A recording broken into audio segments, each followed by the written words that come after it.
Hello dear student, सभी हिंदीभाषी छात्र एवं छात्राओं को महेश सिंह इंग्लिश चैनल में हार्दिक स्वागत है। आज मैं आप लोगों को मूल बेसिक आधार पर पूर्ण विस्तार रूप से बड़ा ही सरल और सुगम ढंग से यूज ऑफ बाज और बर के प्रयोग के बारे में बताने के लिए जा रहे हैं। बाज और बर का प्रयोग जानने से पहले यह जान लेना अति आवश्यक है कि बाज और बर की उत्पत्ति हुई कहाँ से और बाज और बर का प्रयोग किस टेंस में किया जाता है और किस प्रकार के या किन किन तरह के वाक्यों में किया जाता है। तो पहले ये जानिए बाज और बर का उत्पत्ति। बाज और बर की उत्पत्ति वर्ब टू बी यानी बी शब्द से हुई है। जो बी शब्द का मतलब होता है होना, होना, होने का बोध, यानी भूतकाल में, भूतकाल में बीते हुए समय में बोध कराने के लिए बाज का प्रयोग और बर का प्रयोग वर्ब के रूप में किया जाता है।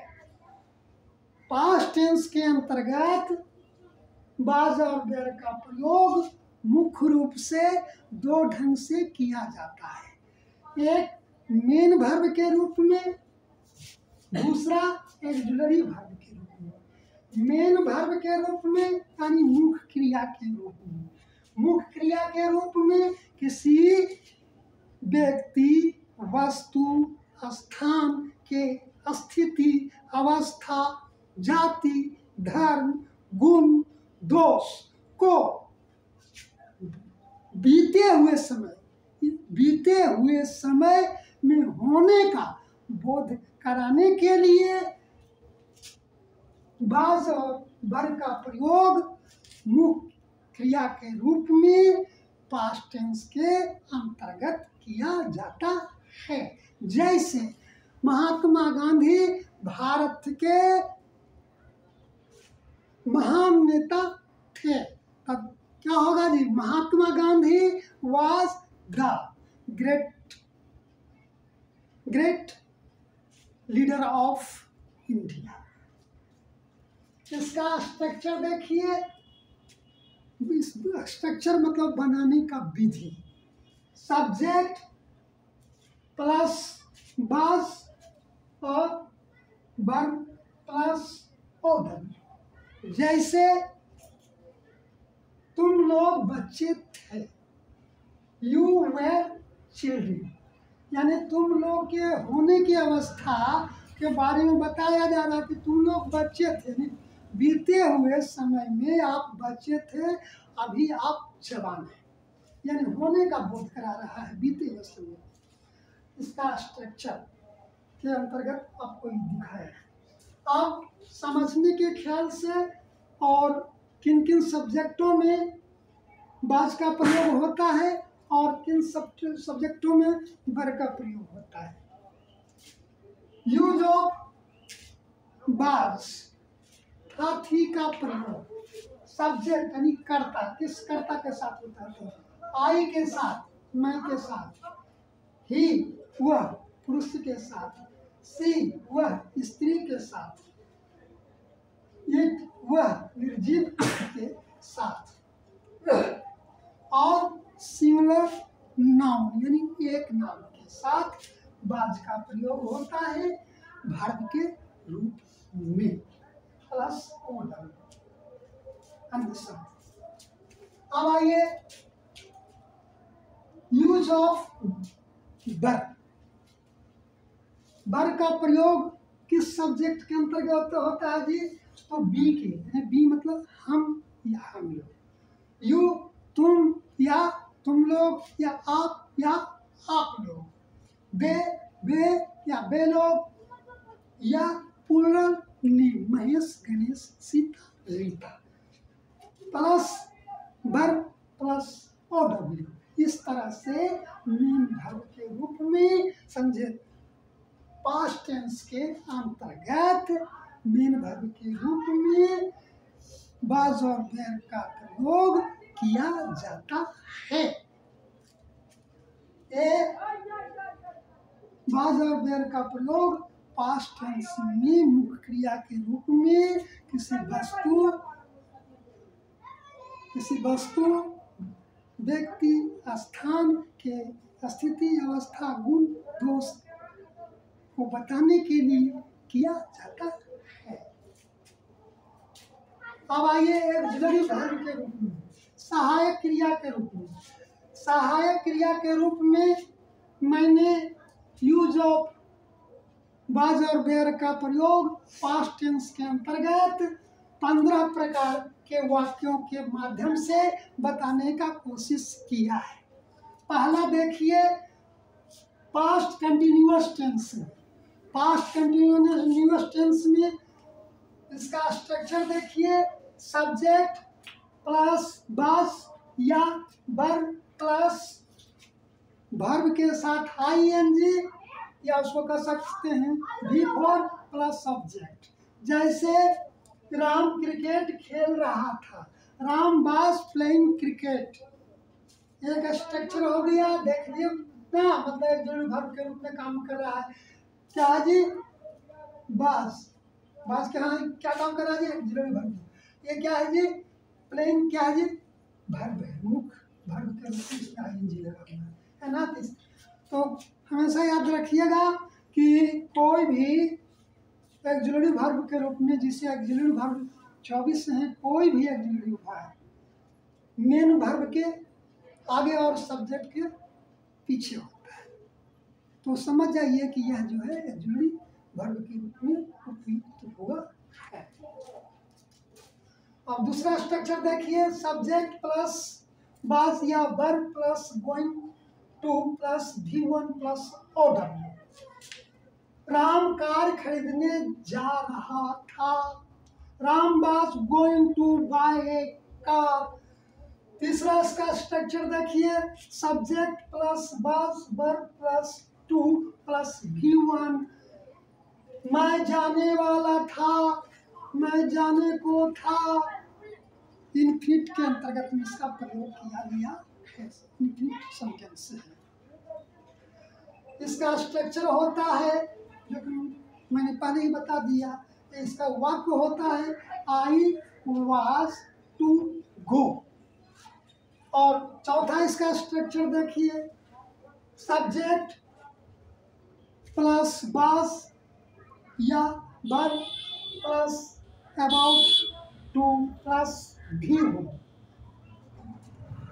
जैसे रोगी मरने को था, रोगी मरने को था, या रोगी मरने ही वाला था। समझे? ऐसे वाक्य में इसका स्ट्रक्चर हो जाता है क्या जी? सब्जेक्ट प्लस वाज या verb plus about to plus V1 plus OW। अब रोगी मरने को था, the patient was about to die। रोगी मरने ही वाला था या रोगी कोरोना से मरने ही वाला था। क्या हो जाएगा? The patient was about to die of corona. अब पांचवा स्ट्रक्चर इसका देखिए, सब्जेक्ट प्लस वाज या verb plus just plus about to plus V1 plus OW। जैसे सीता तुरंत स्टेज पर नाचने वाली थी, या सीता तुरंत स्टेज पर नाचने को ही थी। ऐसे वाक्य का बनाने का स्ट्रक्चर मैंने पहले बता दिया। इसको वाक्य कैसे बनेगा जी? तो बनेगा Sita was just about to dance on the stage. छठा इसका स्ट्रक्चर देखिए, सब्जेक्ट प्लस वाज या verb plus fond of plus V4। ये जो है पार्टिसिपल के अंतर्गत में इसका सेंटेंस आता है। जैसे मोहन खाने को शौकीन था, मोहन खाने का शौकीन था। Mohan was fond of eating. 7वां इसका स्ट्रक्चर देखिए, सब्जेक्ट प्लस वाज या were plus V3 plus OW। वह एक थका हुआ आदमी था। He was a tired man. वह हारी हुई लड़की थी। तो क्या हो जाएगा? She was a defeated girl. Eight, देखिए एट का स्ट्रक्चर, सब्जेक्ट प्लस वाज या verb plus to plus be plus noun या प्रोनाउन या एडजेक्टिव। जैसे मेरा भाई डॉक्टर बनने को था। My brother was to be a doctor.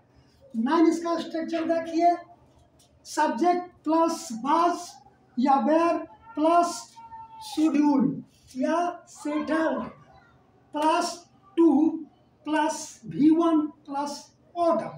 जैसे जनवरी में मेरा दिल्ली जाना तय था। जनवरी में मेरा दिल्ली जाना तय था, समझे? I was schedule to go to Delhi in January. 10वां इसका स्ट्रक्चर देखिए, सब्जेक्ट प्लस वाज या verb to have plus V3 plus object. पिछले माह मैं दिल्ली जाते जाते रह गया। I was to have gone to Delhi last month. 11वां इसका स्ट्रक्चर देखिए, सब्जेक्ट प्लस वाज या verb plus having plus to plus V1 plus OW। I was having to beg for money। मुझे पैसे के लिए भीख मांगना पड़ रहा था। मुझे आप लोगों को ज्ञान देने के लिए पढ़ाना पड़ रहा था। क्या हो जाएगा जी? मुझे I was having to teach for knowledge you। अब 12वां स्ट्रक्चर देखिए, if plus subject plus were plus subject plus would have plus noun या प्रोनाउन। यदि मैं धनी होता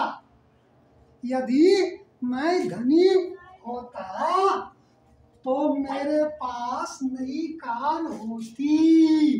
यदि मैं धनी होता तो मेरे पास नई कार होती, समझे?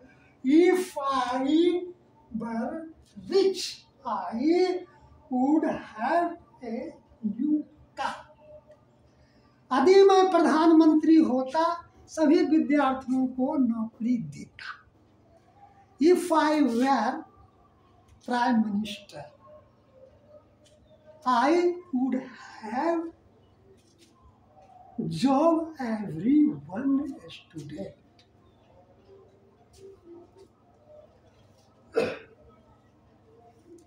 अब 14वां का स्ट्रक्चर देखिए, 13वां स्ट्रक्चर का देखिए, सब्जेक्ट प्लस वाज या verb plus going to plus have plus noun या प्रोनाउन। जैसे मोहन एक नई नीति अपनाने जा रहा था। Mohan was going to have a new policy.